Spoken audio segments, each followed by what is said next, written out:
আসসালামু আলাইকুম। আরো একটি ধামাকাদার ব্লগ ভিডিওতে আপনাদের স্বাগতম। আজকে আমাদের এলাকায় মেলা হইতেছে, আর এই মেলাতে কি কি আইছে, আর এই মেলাটা কোথায় অবস্থিত, সবকিছু জানতে পারবেন আজকের এই ভিডিওতে। তাই সম্পূর্ণ ভিডিও দেখেন, আশা করি ভিডিওটা অনেক ভালো লাগবে। প্রত্যেক বছর অনেক জাঁকজমকপূর্ণ ভাবে এই মেলাটা হয়ে থাকে। এই মেলাতে বিভিন্ন প্রকার খাবারের দোকান, খেলনার দোকান, নাগরদোলা এগুলা আসে। এই মেলাতে সব থেকে বেশি বেচাকিনি হয় চিনি হাঁস, মুড়মুড়া ও মিষ্টি। তার কারণ হচ্ছে আমাদের এলাকার সবাই এইখান থেকে চিনি হাঁস, মুড়মুড়া ও মিষ্টি কিনে থাকেন। এই একটা দিন আমাদের এলাকার প্রায় সবাই উৎসবে মেতে থাকে।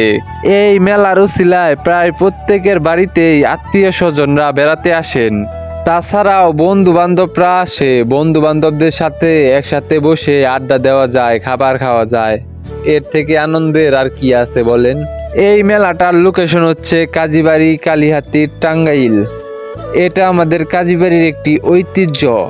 এইটার আনুমানিক বয়স প্রায় 84 বছর। এটা হচ্ছে একটা বৈশাখী মেলা। বৈশাখের 3 দিন পরে এই মেলাটি হয়ে থাকে। এই মেলাটা অলির বাজার নামে পরিচিত। প্রত্যেক বছর অনেক জাঁকজমকপূর্ণ ভাবে এই অলির বাজার হয়ে থাকে। এই মেলার প্রতিষ্ঠাতা মরহুম অলি তালুকদার, তার জন্য এর নাম হয়েছে অলির বাজার। এই মেলাটার নাম অলির বাজার, এই বাজারের নাম অলির বাজার না, এটা হচ্ছে আমাদের কাজীবাড়ি বাজার। এইখানে প্রতিদিন সকালে বাজার হয়ে থাকে। আমাদের এই কাজীবাড়ি বাজারটাকে অনেকে বিএমপির বাজারও বলে থাকে। একটু তাকিয়ে দেখেন, কত রং, কত আনন্দ। মেলা মানেই তো বাঙালির হাজার বছরের সংস্কৃতি। ছোটবেলার সেই স্মৃতিগুলো যেন চোখের সামনে ভেসে বেড়াচ্ছে। বাবার কাছ থেকে কিছু টাকা নিয়ে বন্ধু বান্ধবদের সাথে মেলায় গিয়ে জিলাপি, ফুচকা, আইসক্রিম, ঝালমুড়ি এগুলা খাইতাম। খাবারের থেকেও বেশি লোভ ছিল খেলনার প্রতি, বন্দুকের প্রতি। সেই কথাগুলো আজও মনে পড়ে।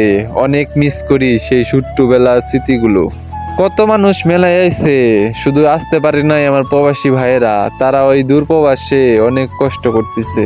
আমি এই মেলার একটি ছবি ছাড়ছিলাম ফেসবুকে, সেইখানে আমার প্রবাসী ভাইয়েরা অনেক মিস করলাম কমেন্ট করতেছে। সবার কাছে একটা অনুরোধ থাকবে, আজকে এই ভিডিওটা বেশি বেশি শেয়ার করে দিয়েন। দেখা হবে নেক্সট কোনো ভিডিওতে। ততক্ষণে সকলেই ভালো থাকেন, সুস্থ থাকেন। আল্লাহ হাফেজ।